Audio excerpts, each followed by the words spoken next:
1, 2, check, check. Welcome out to Sunday school this morning. We're going to go ahead and get started. Let's clap our hands and lift our voice, and we're going to sing Blessed Be.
Children's Church in the back, ages 5 to 10. We're going to continue our series, Like a Gazelle. If Henry, you can open us up in prayer this morning.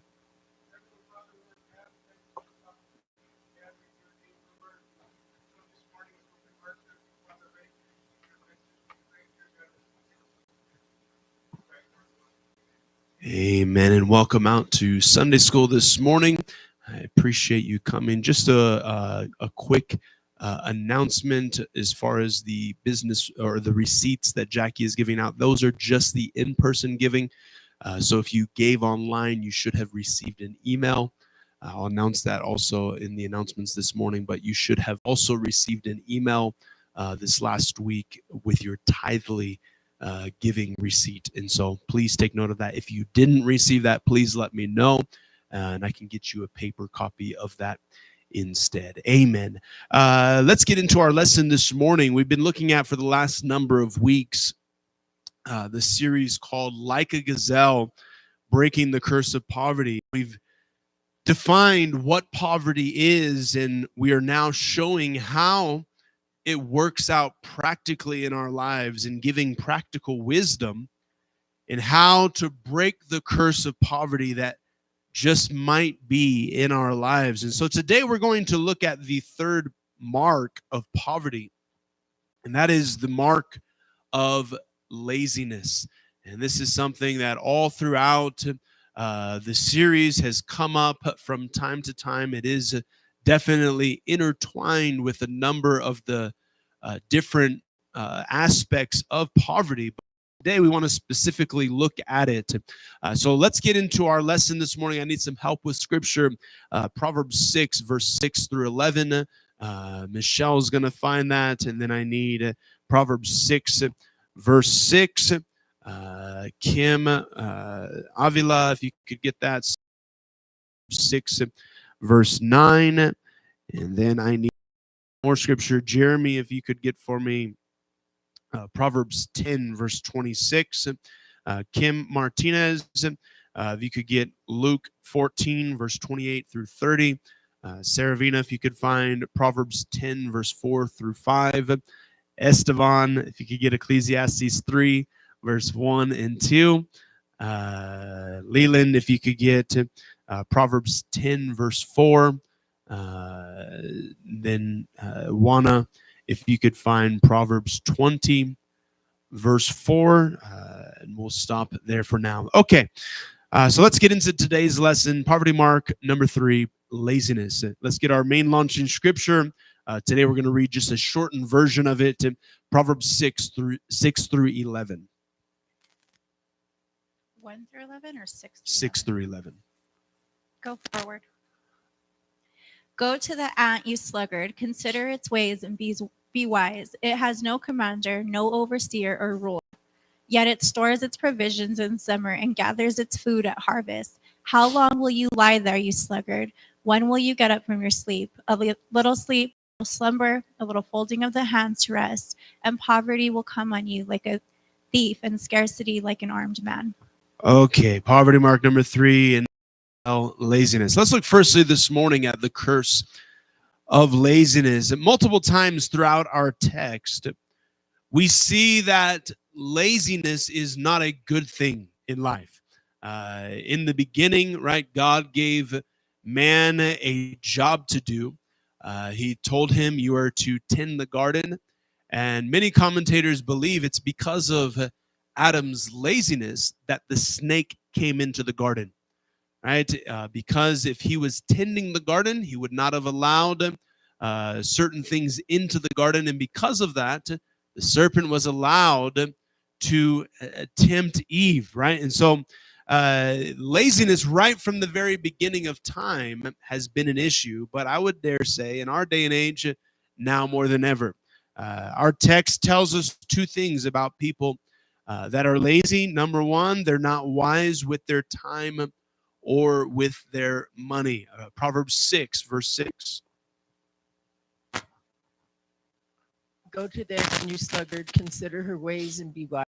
Okay, go to the ant, you sluggard, consider her ways and be wise. Wisdom is knowing what to do, how to do it, and when to do it. Lazy people do not plan ahead, right? Lazy people don't stick to the plan, even if they've come up with one, right? It works out, of course, in different ways in different people's lives. But generally speaking, if we're dealing with the spirit of laziness, we're not wise with time or with money. Secondly, what our text tells us about people that are lazy is that they don't do what they should be doing when they should be doing it. Proverbs 6, verse 9. How long will you slumber, O sluggard? When will you rise from your sleep? Okay, so when they should be working, they're sleeping or sleeping in and getting to work late. When they should be taking care of customers, they're sweeping the floor. Right? I can remember times. I remember at Jack in the Box working there years ago, a fast food restaurant in Prescott. And when I first got hired, I didn't know how to do anything, so I started sweeping the floor. And we're in the middle of lunch rush. Not the time to sweep the floor, right? And I can remember I learned that very quickly. When it's time to serve customers, it's time to serve customers. There will come a time, yes, the floor needs to be swept. It gets disgusting. There's stuff all over the floor. Keep your area clean. However, the time to do that is after the lunch rush or before. And so this is an illustration, though, right? When we are dealing with laziness, we don't do what we should be doing when we should be doing it. The word sluggard in our text, it means to be sluggish. It means to delay or simply to be lazy. How many like to be called lazy? Anybody with a show of hands like to be called lazy? I don't think so. Okay. In those days, being called a sluggard it had no better of a meaning than if somebody were to call you that today, right? If somebody called you a sluggard, you'd be like, first of all, what do you mean? It's not a 2025 word. And then once you process it and you realize, okay, sluggard, maybe they're meaning like a slug, like somebody that's slow. Like, who are you talking to, bro? Those are fighting words, right? So you start thinking about it, right? And then you realize it actually just means lazy. And you're like, hey, those are fighting words. I'm not lazy. I'm a hard worker. All right. In our generation, though, laziness is a curse that has been released like never before. Right? Children are raised in homes in a world that allows them to be lazy. Right? The current generation, unfortunately, has been raised overall. This may not be true in every case, but overall by a generation that was allowed to be lazy. Right? Children are allowed to have messy rooms. They're allowed to have no chores, no responsibility around the house. Challenged to grow. Sports, we give participation trophies, rather than challenging kids to work hard, because there's only one team that gets a trophy, and that's the team that wins, right? That's how it used to be, right? How many were raised in that generation, right? The only time you got a trophy is if you won something, right? But in our generation, and actually I would dare say even in my generation, it wasn't that way, right? Now I came into the generation of participation trophies. Now I didn't like it, right? I wanted to win, right? Even if, all I won was the MVP on my team, I wanted to win. I wanted to be the best, right? If our team was terrible, I could be at least be the best that I could be, right? And so, but in our generation, right, children are raised in a world that is much different than the generation perhaps we were raised in. And it allows them to be lazy. Number two, they go to school and then they're lazy, right?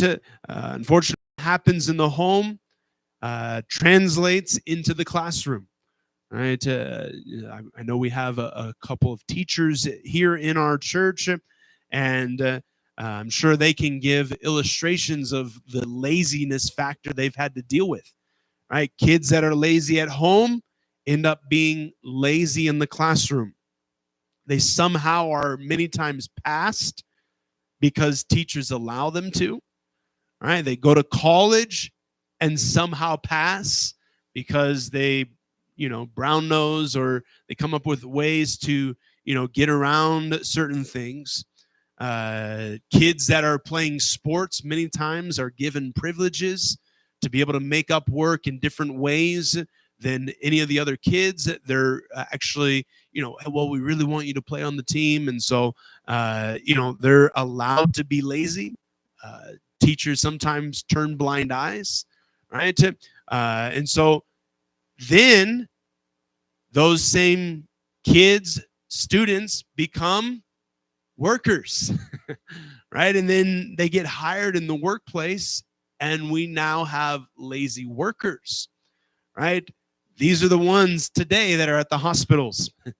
These are the ones that are at the mechanic, right? These are the ones that are in our restaurants, that are serving us, and they've been allowed their entire lives to be lazy. Why change in the workplace, right? This is the world that we're living in, right? So what are the results that we see from laziness in our world that we live in? Let's open up before we move any further, that we see because of laziness. Right here. People don't have any pride in what they're doing. People have no pride in what they're doing. Okay, Samantha?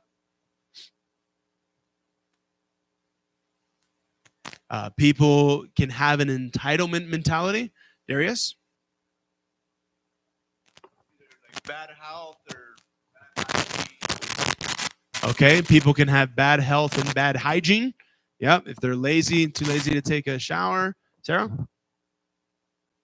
Bad habits start to form. Very good. And so it begins small. It begins with a little bit of laziness. It's just not cleaning up your room. But then it turns into not cleaning up a house, turns into not cleaning up a yard, turns into being a lazy worker, lazy student, whatever the case may be. It always grows. Another one here. It turns into a blame game. Okay, so let's look at some of these. Number one, what happens is that homes become a place of havoc, right? Kids don't want to do chores. They don't want to clean. They don't want to cook. They just want to eat and play video games, right? When a parent asks them to do anything, what does the child do? They have an attitude. They throw a fit. How dare you ask me to do something around here, right? To be a part of this family, to have some sort of responsibility. Right? The parent then many times doesn't want to fight. Right? They don't want to be accused by their child for being hard on them, maybe because they were raised in a home that was very strict, or they have identity issues themselves. So what do? They many times they back down. They end up being frustrated. Why? Because now they're doing all the work. Right? I don't believe that parents should have to do all the work in the house. Can you say amen? All right. If you're a teenager in this place or a young adult that's still living at home, you have a responsibility. You're still a part of the family. All right. You need to take up the doors. You need to be looking for opportunities. How can you be a blessing in your home? But many times parents, what they do is they end up being frustrated because they're doing it all themselves, or they argue, right? They fight with their kids. It's a constant battle to get them, and there's no maybe consequences. They're just simply arguing, they're fighting, they're yelling, they're screaming till they're blue in the face, but nothing changes. The kids laugh at them, and then sometimes because of that, the parent finally says, you know what? I give up. I'm not even going to try anymore. It's not worth it. It's not worth my time trying to get them to do it. I'll just do it myself. I can do it better anyways. I'll just do it myself. Homes become in havoc. In the schools, right? Teachers struggle to get students to do their homework, right? They struggle to get them to go the extra mile in learning. They have a good heart, right? They think that many times, especially younger teachers, you know what, I can get these kids to do what needs to be done.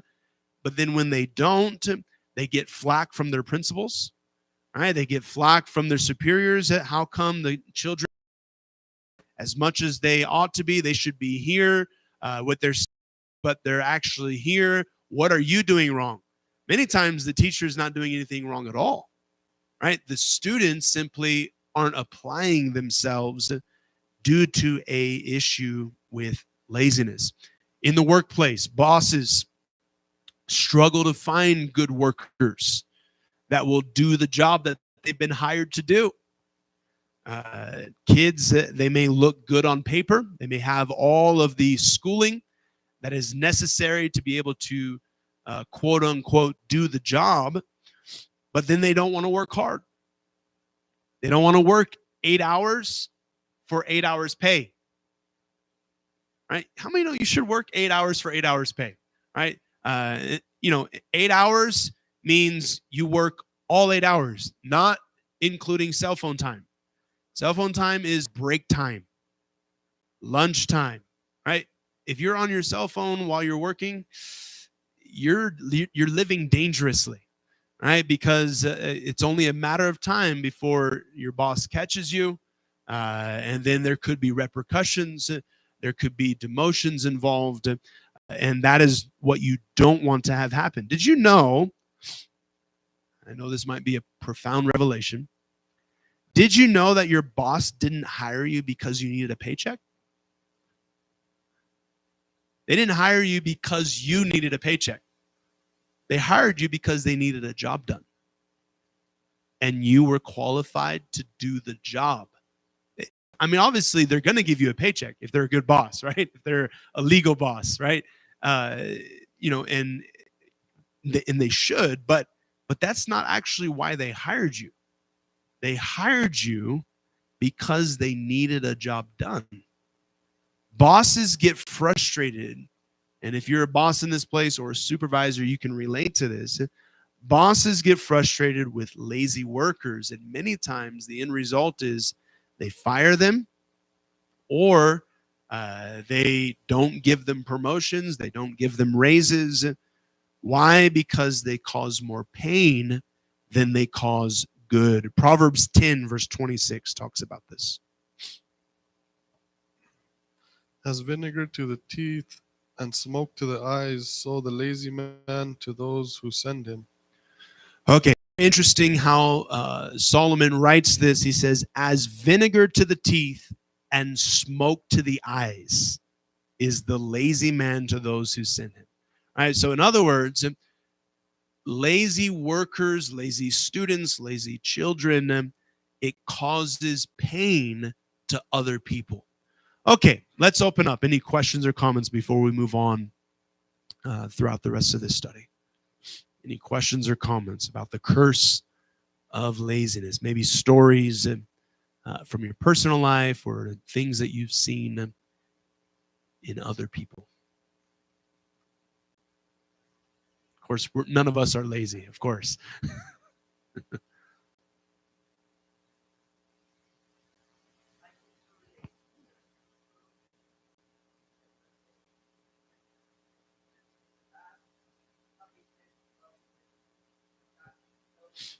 Mm.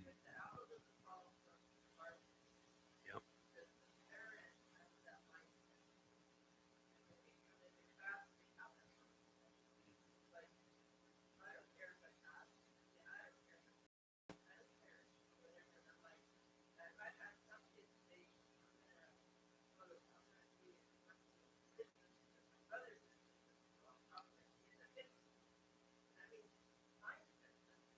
Mm.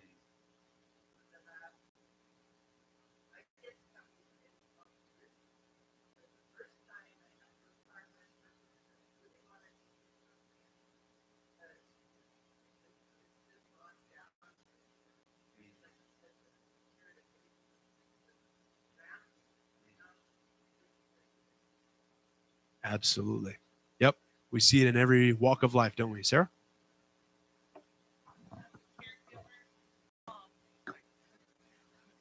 As a caregiver, I deal with my mother and father. I caregive for them, and they fight with losing own, you know, way of life, the way that they were living, and not being able to drive, not being able, they they're losing independence, and so they rely on me a lot, and I have to be very professional about things. Like, I have to put aside that they're my parents, but they're also my boss. Right. And I guess what I was gonna say is the spirit of laziness can be, it's just, you gotta stay positive and create an environment that is positive, you know, and that's just what I wanted to say. Yep. Jeff?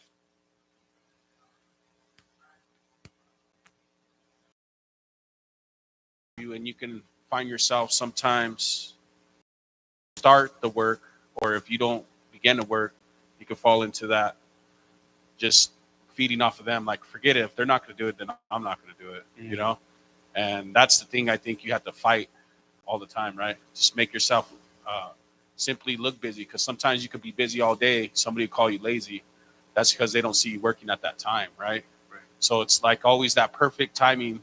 As soon as you find yourself resting or wanting to chill or do whatever, your boss pulls up or whatever, you know? Because I've done that a bunch, you know, where I went to a job site and then those guys are chilling. I'm like, what'd you guys do? What are you guys doing? Are you serious? Like, you guys are going to get me yelled at, or, you know, and no, we just sat down. I said, wow, it looks bad. So make yourself look busy, you know, because I mean, you don't have to be busy to make yourself look lazy. You know what I mean? Yep. Sarah? I think for me, sometimes just every day working, going to school, taking care of the kids, running around, I feel like by the time I get home, I am like exhausted. I can't, and I'm just exhausted. So I think sometimes throughout the day, what's helped me is just God give me the energy to make it through, give me the energy to do the extra steps to make, sometimes to make dinner. Sometimes I'm like, okay, we'll just throw something in the microwave or in the oven.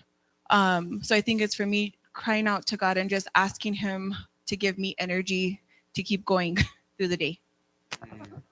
Yep. We need God. Yep. We're going to get to that in a moment. Very good. The curse of laziness. Okay, let's look secondly then at laziness and poverty and see how they are connected.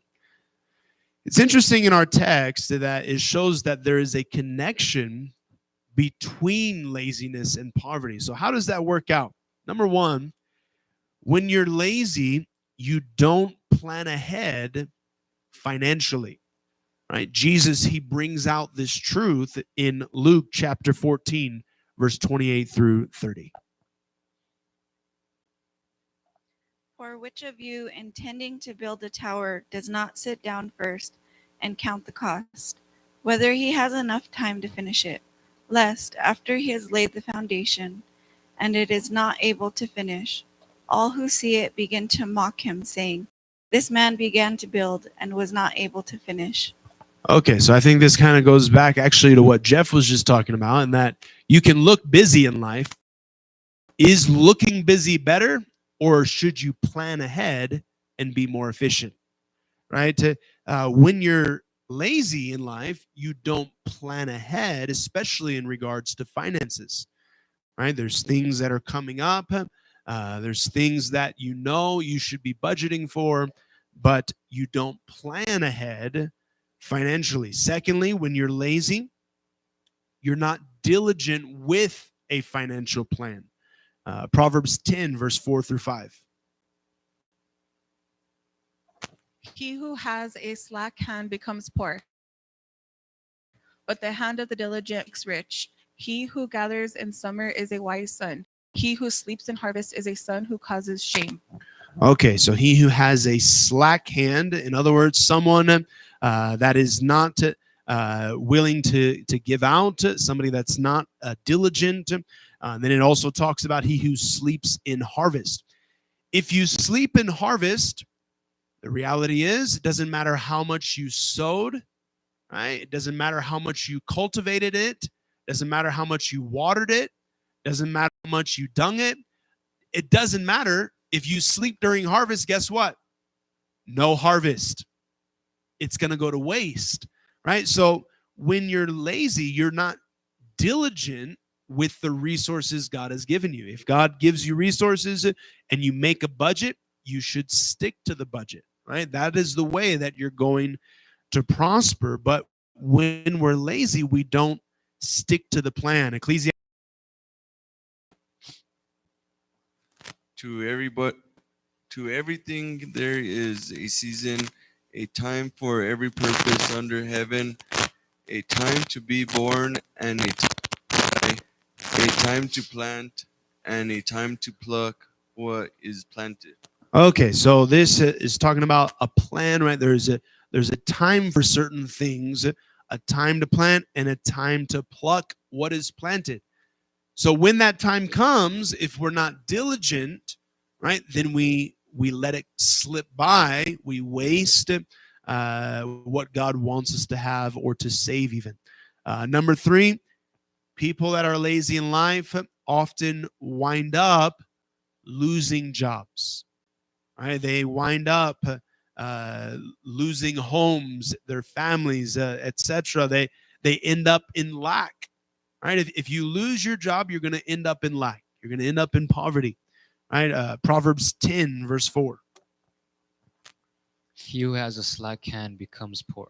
He who has a slack hand becomes poor. So why are people lazy with how they treat their money? Let's look at this. Number 1, it could simply be because of a wrong mentality towards money.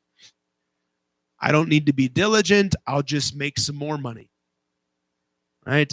It doesn't matter how I spend my money. It's just going to go through my hands anyways. It's like a bird that flies away.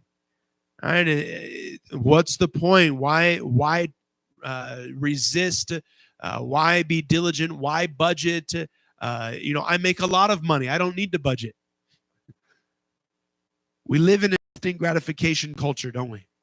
Right? Our world promotes buying things now rather than waiting until we've saved for them. One of the strong marks of laziness is that we're more concerned about comfort than stability.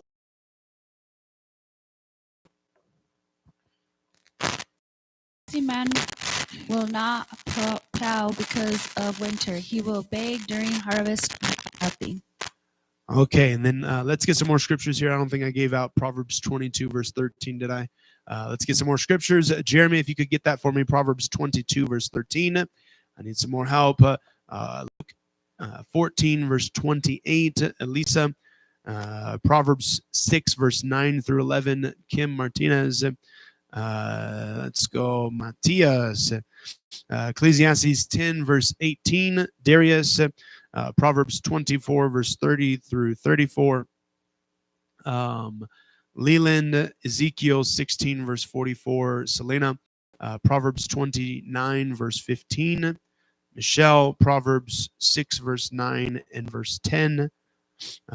Three more, Proverbs 12, verse 24. Sylvia, Kim, Avila, Proverbs 6, verse 6 through 8. And Sarah Tafoya, Proverbs 13, verse 4. Okay, so let's read Proverbs 22, verse 13.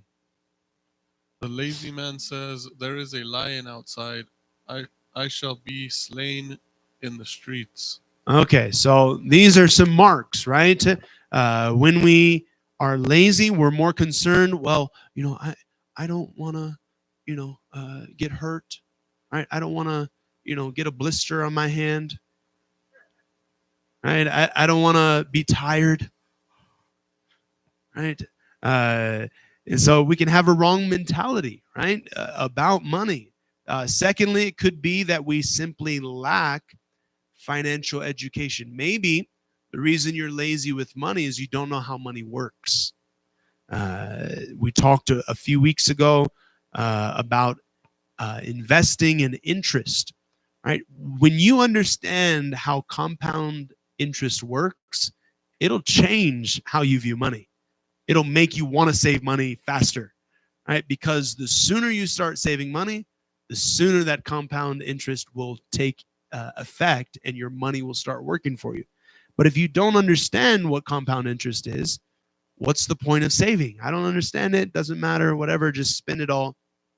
And many times we've never learned how to treat money. Right? Our generation many times simply lacks abilities such as how to budget, how to save, how to invest. If you're, in the Bible, if we're going to buy something, it tells us to plan and to save for it. We talked about last week about the issue of debt and how many times we don't want to save for it. So what do? We put it on a credit card, or we take it from something else, that we actually should have paid the light bill, but instead we went and got Gucci. Right? We should have paid the gas bill, but instead we went and got Prada. Right? It's like maybe that wasn't wise. Well, but I wanted it now. Right? And then you're late, and then you got fees. Right? And you wonder, why am I never getting ahead? Why am I never able to save? Well, maybe these are some practical things as to why. Okay, we should plan and save. Luke 14, verse 28. For which of you intending to build a tower does not sit down first and count the cost, whether he has enough to finish it? Okay, sit down first, count the cost, whether he has enough to finish it. That is biblical. That is what you should do. Whatever it is that you are going to purchase in life, do you have the money to purchase it? Preferably cash, right? We talked about that last week. I won't go into detail on that, but sometimes it's because of a lack of financial education. Sometimes, thirdly, it could be a lack of immediate consequences.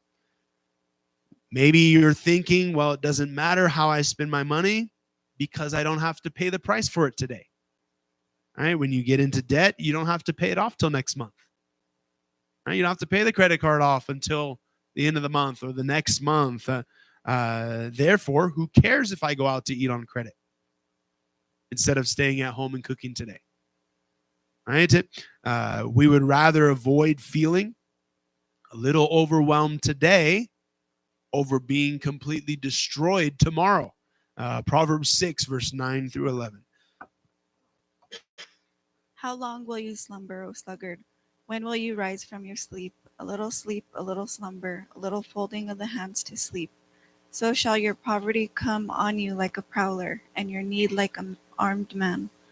Okay, so here it describes somebody that's lazy. They're sleeping, and he's saying, but look, you're in danger. right? You're in danger. Your poverty is going to come on you like a prowler. Your need is going to come on you like an armed man. But I'm tired. Right? We sleep in, we call in sick today because we're tired, but tomorrow you're going to be in poverty. Right? Your boss is only going to allow so many no-call, no-shows, if any at all. Right? They're going to be like, hey, you know what? There's other people that want this job. You don't have to work here. Right? Many times, though, because of laziness in our generation, somebody earlier mentioned the issue of entitlement. We think that we're entitled to a job. No, we're not. Remember, going back to what I said earlier, your boss didn't hire you because you needed a paycheck. Right? And so ultimately, though, if we have a poverty mentality, laziness will work out somewhere in your life. Right?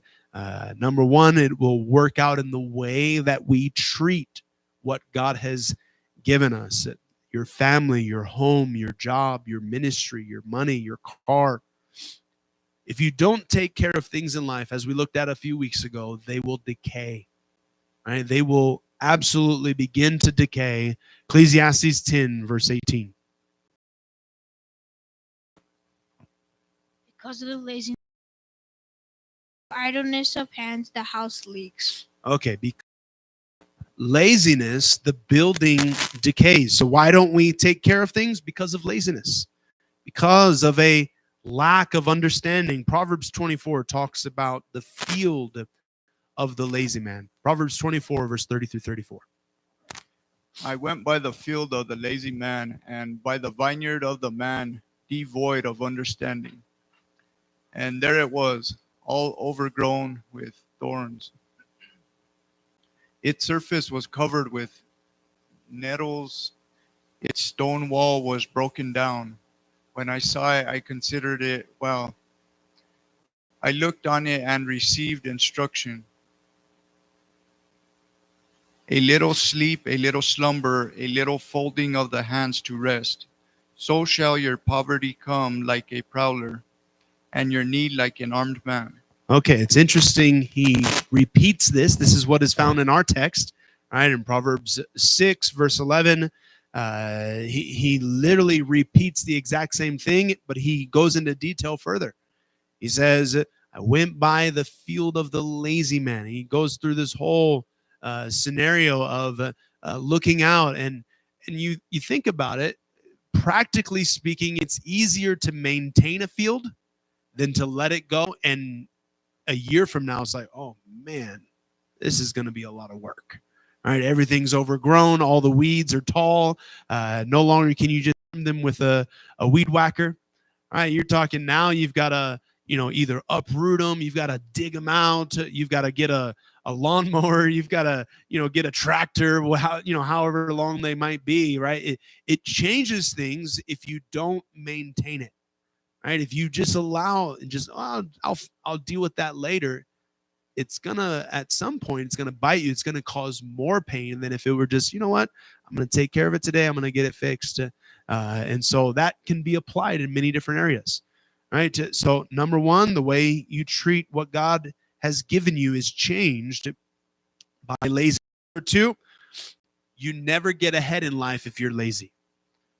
If you don't learn to be diligent with what God has given you financially or materially, no matter how much he gives you, you'll never have savings, right? You'll always be in debt. You'll always deal with lack. You'll always be living paycheck to paycheck. If you're lazy on your job, at a minimum, if you don't lose your job, you won't get raises. You won't get promotions. If you're lazy in school, you won't get or keep scholarships or grants. I remember somebody that I knew had a full ride scholarship to a top university. The only condition was they had to finish school. If they didn't finish school, they would be responsible for the bill. You'll never guess what happened after 1 year. At a $50,000 per year school, they chose to quit. And guess what they were left with holding at the end of the day? They had to pay the $50,000. they would have paid 0. And they would have had 2. But because they chose to be lazy, they wound up with a $50,000 bill, right? So you'll never get ahead in life. Number 3, if you're lazy, you'll pass it down to another generation. Laziness is not always a learned behavior, but it can definitely be learned. Right? Sometimes, lazy kids are not necessarily because the parents are lazy. Sometimes the parents are extremely hard workers, but they simply allow their children to be lazy. In the workplace, if a boss is lazy, more than likely, who else is going to be lazy? All their employees are going to be lazy, right? They're going to become the justification for the employees. Well, the boss doesn't do it, right? The boss is lazy. The boss doesn't get here on time, so why should I? If a teacher is lazy, more than likely, the students won't apply themselves, right? Teacher comes in and their hair's all over, and they're coming in and they're, oh, let me make my coffee, right? And and then they're like, did anybody, what did we talk about yesterday? They haven't prepared their lesson, right? That is not an environment that students are going to be like, you know what? Let me go the extra mile, right? They're going to be like, they're going to tune out. They're probably not even going to be listening when the teacher is talking, right? If a parent is lazy, the children aren't going to be hard workers on their own. I've never seen a child that ended up being a hard worker when their father or their mother were lazy. It would be very rare if that is true. Right? Maybe you're one of the exceptions here. Maybe you use your parent as an excuse that you saw that was lazy to not be lazy. I don't know. But generally speaking, if your parent is lazy, you are going to be lazy. Right? You're not going to be a hard worker in the workforce. You're not going to be a hardworking student. And so laziness is something that is passed down. Right? I know that is not what you want for your children. Right? It's not what you want in your ministry or in your workplace. But if you're not careful, it can be passed down. Ezekiel 16, verse 44. Indeed, everyone who quotes Proverbs will use this proverb against you, like mother, like daughter. Like mother, like daughter. Proverbs 29, verse 15.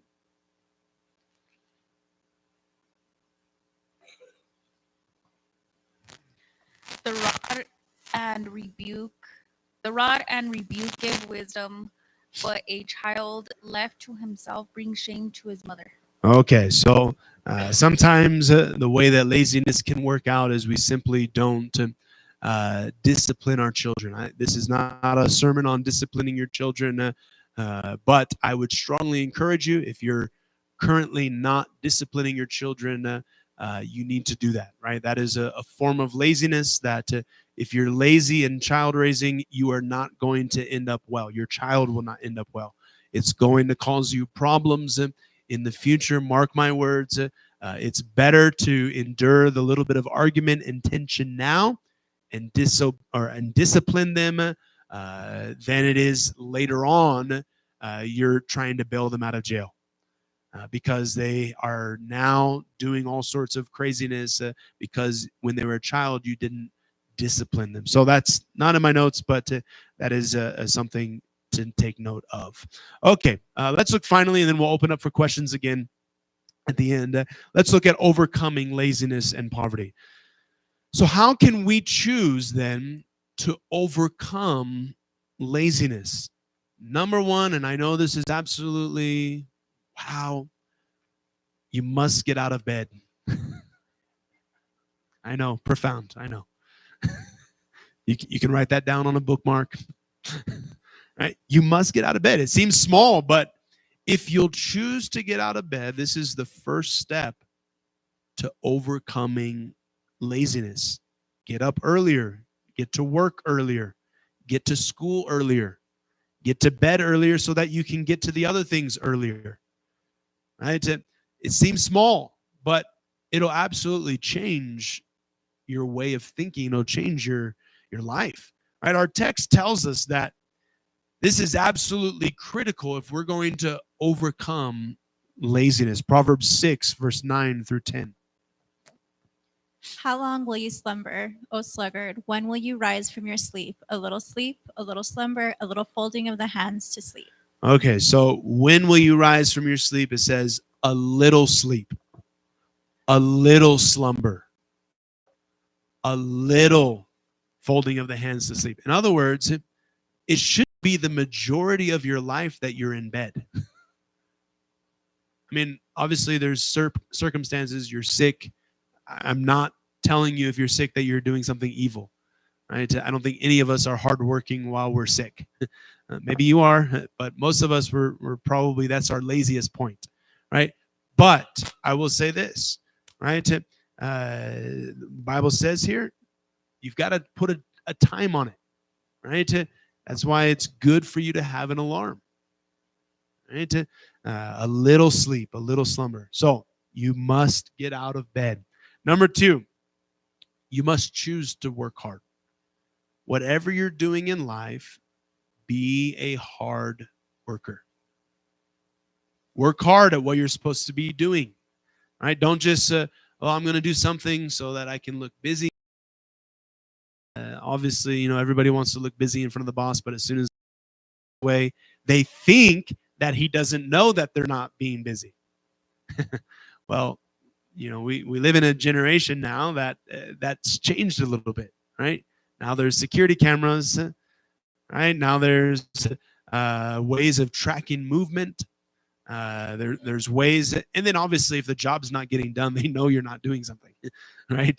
And so work hard at what you're supposed to be doing. I can remember working a job at a manufacturing company in Prescott, Arizona, and the first day on the job, we were trying to learn how to put together these huge aggregate conveyor systems that were used in mines and farming. And I can remember there was one young 18-year-old guy that he happened to be one of the boss's grandsons, and he had no clue what he was supposed to be doing. So what did he do? He picked up a broom. Sounds familiar?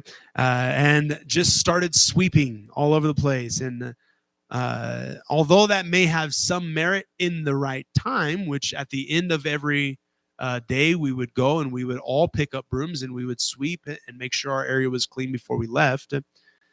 Although that may have had some merit, it had no adding of value to the company at all. In the entire time that I worked at that company, I never saw a single person in the company get a bonus for sweeping. Never saw a single person get a raise for sweeping. What did they give bonuses for? People that worked hard, doing the things that they should be doing. On that same first day, there was another guy that started that day that on the very first day, he got a bonus. They would walk around, and if they saw somebody working hard, they saw something or somebody doing something, perhaps going the extra mile, they would go to the office where they had $100 bills. They called them hundies. Right? They would walk around, they'd see somebody, they'd go to the office, they'd grab one, and they'd come back and say, "Thank you for doing a good job." Right? It was their way of immediately rewarding hard work. Right? That day, he chose to just simply apply himself and try to learn what he was supposed to be doing, and he was rewarded for it. If you'll be a hard worker, you'll be rewarded. Right? You'll be rewarded with promotions. You'll be rewarded, with raises. But ultimately, God keeps track. Right? God sees when you're a hard worker. He sees when you're a hard worker in stewardship of your finances that God gives you. Thirdly, be a wise worker and a financial steward. Think and practice wisdom in life. How can you be more efficient in life as a student, as a parent, as a worker, as a ministry member? How can you plan your day to be smoother, to be more effective? Are there things you should be training or releasing others so that you can delegate them in life? Right? Delegation is not always laziness. Sometimes it might look like it, but it's actually, if you delegate something, that gives you the ability to do more. right? Good leaders are good delegators, right? Because they enlarge themselves, they gain people that are able to come alongside and be a blessing. And so, is there something that somebody else can do 80% as good as you? Right? That obviously, I'm not telling you to delegate all your job description, right, to somebody else. But there are times where it may have some merit, right? You go to your boss, say, hey, I'm handling a lot of things. I'm only able to do these well. I've got these other things that I actually shouldn't have to do these. Maybe somebody else could do them. And your boss may agree, right? And they may give you a promotion for it by you realizing and thinking those things through.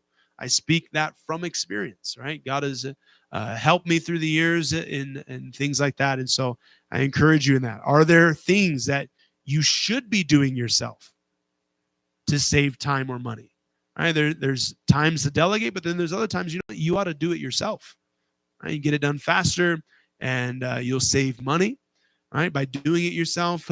And so be a wise worker and a wise financial steward. Finally, you must choose to be diligent even when you don't feel like it. Right? Diligence is often worked out when you don't feel like doing something. Right? To overcome laziness and poverty, you must resist it, which is going to take work and diligence. Diligence is simply careful and persistent work or effort. Doing something consistently over time, even when you don't feel like it. Proverbs 12, verse 24. The hand of the diligent will rule, but the lazy man will be put to forced labor. Okay, the hand of the diligent will rule. In other words, there are leadership positions, there are leadership roles, there are promotions that are for those in life that will choose to be diligent. So what does overcoming laziness produce? Number one, you will get ahead in life. Right? If you'll overcome laziness and you'll be diligent with your finances, you will have savings. Right? Proverbs 6, verse 6 through 8. Go to the ant, you sluggard, consider her ways and be wise, which having no captain, overseer, or ruler, provides her supplies in the summer and gathers her food in the harvest. Okay, if an ant can get ahead in life through simple planning and savings, so can we. Right? We can plan, we can save. God will help us to get ahead in life. Number two, you'll be blessed on your job. Right? Bosses reward workers that not only work hard, but are efficiently getting their work done. Number three, you'll be a blessing to those around you. Right? Children that aren't lazy are a blessing to their parents. Hard workers are a blessing to their coworkers and to their bosses. Students that aren't lazy are a blessing to their teachers. Ministry workers that aren't lazy are a blessing to their ministry leaders. Number four, you can overcome lack and poverty. The curse of the spirit of poverty in your life can be broken. How? If you will choose to overcome laziness. Proverbs 13, verse 4. The soul of a lazy man desires and has nothing, but the soul of the diligent shall be made rich. The soul of the diligent. In other words, there is a breaking of the curse of poverty when you choose to be diligent and to be a hard worker. Okay, let's open up. Any questions or comments? We've got some time, a couple of minutes for that. Any questions or comments about the issue of laziness and overcoming it? Jeff?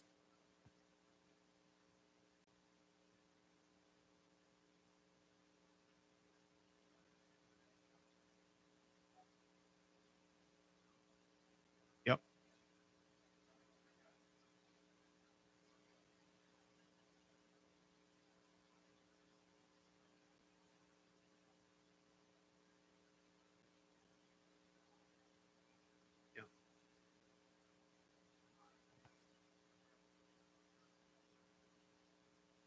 Yep. So being open to being taught and then also being open to teach, right, as a good boss. Very good. That will help you. Stella? When you refer to the garden as in savings, it takes time. You know, you can't be, well, I've been saving for 3 whole weeks and I don't have anything. With the garden, it takes work. You do the Yep. seed, you have to weed it, you have to prune it, and it takes the steps, and then in the end you get the harvest, and that's when you'll start seeing your savings. Absolutely. And it's worth it, right? When you get those fresh jalapenos, fresh tomatoes, it's worth it. Yeah, very good. Okay. That mic again. Over the years, you know, when I first started teaching, I worked really, really extremely hard. But then I start getting to the point that I was just kind of burning myself out on both ends. So it's not about working hard, it's working smart. Like you said, you mentioned that, and that kind of resonated with me. And then sometimes, you know, if you're unable to do something, like I used to run the union, the teachers union, but it was just way too much for me. I'm still in it. But sometimes you just have to step down and give somebody else that opportunity, because you're not doing it at 110%. And that's, you know, I'm surprised, you know, with my son, we always told him, you need to work at 110%, because if you mess it up, you're still at 100. Yeah, very good. And That's he very didn't good. follow the direction. No, it's very good though. Good wisdom. Very good. We're going to stop right there. We're going to take a couple minute break. We'll start morning service at 10:30. Thank you so much for coming to Sunday School. God bless you.